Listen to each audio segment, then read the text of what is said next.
Good morning, Lisa, and thanks for joining us for this brief video. Can you tell us a little bit about yourself and how you got to where you are now?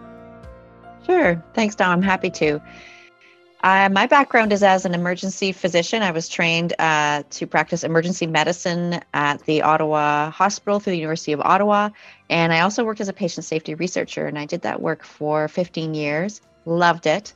Then I was headhunted to the CMPA, the Canadian Medical Protective Association. When I reflect back on how I got to where I am now, which is CEO of the CMPA, I think of three themes. I think of serendipity, I think of mentorship, and I think of leadership training. I'm going to pick up on one of your comments about mentorship, and particularly interested whether there were women in your life who were great mentors to you.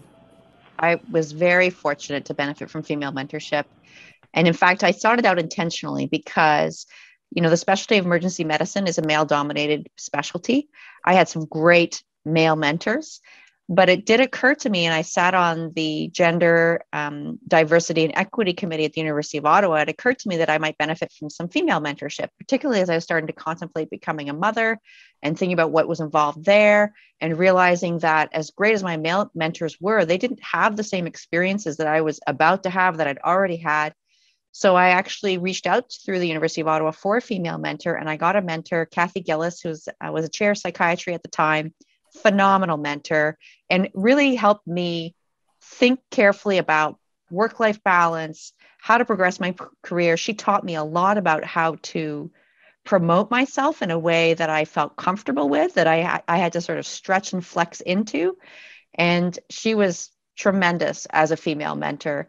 I also have quite a network of female emergency physicians who provided a lot of peer mentorship and more like informal mentorship, but really important mentorship. One example I think of is when I was putting in my application for promotion at the university, there was nowhere to indicate where I put my maternity leaves. So I put a call out to my other female emerge docs in the network. I said, well, what do you guys do here? And it was fascinating because I got answers all over the map, from don't say anything to show how productive you were during your maternity leave. And I was like, wait a second. But there was no space for it. So I created space for it, again, with help of my mentors and thinking about the wording and how I'd say it, and said, look, I've taken this time. I wasn't productive during my maternity leave. I was looking after my babies. And No, wait. I'm going to interrupt you there. You were productive. You raised humans, and you made sure that they were still alive at the end of that maternity leave. And I know they're alive and well now, which means you continue to be productive in that role. Yeah, I love that reframing, Maureen. It was an interesting conversation, but I benefited again from female colleagues who'd come before me to have those conversations and think about, well, how do we bring this forward so the university does start thinking about this? And I would venture that was very valuable to the university to hear that I had to take time and think about this and articulate it in a way that doesn't penalize, but also helps the process. I'd welcome your perspective on things that you think we've progressed at in your time as a professional woman. Yeah, I do share your view, Maureen. I think we have made progress, and I think sometimes it's hard for us to remember what it was like before because we focus on what's in front of us right now. But, I think about the women who came ahead of me in the emergency department. There weren't many of them, but they described stories of, having miscarriages on shift because they didn't want to tell anyone what was happening. I mean, that's, to me, horrifying.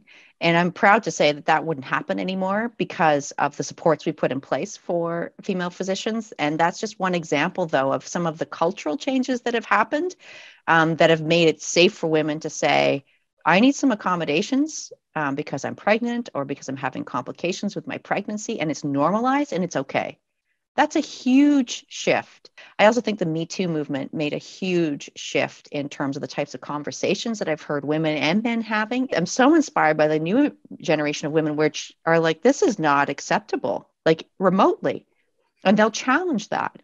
And it's not okay to say that's just the way that it is. And that's been a lesson for me also, is really thinking about ensuring that I am not, by not speaking out in some of those instances, what you permit, you promote. I'd welcome your thoughts on what biases or misconceptions about women have you challenged, and how has that worked? I've challenged the bias around what a CEO can look like. The beauty of being in a role such as CEO is I can come in and say, well, I'm going to do it differently.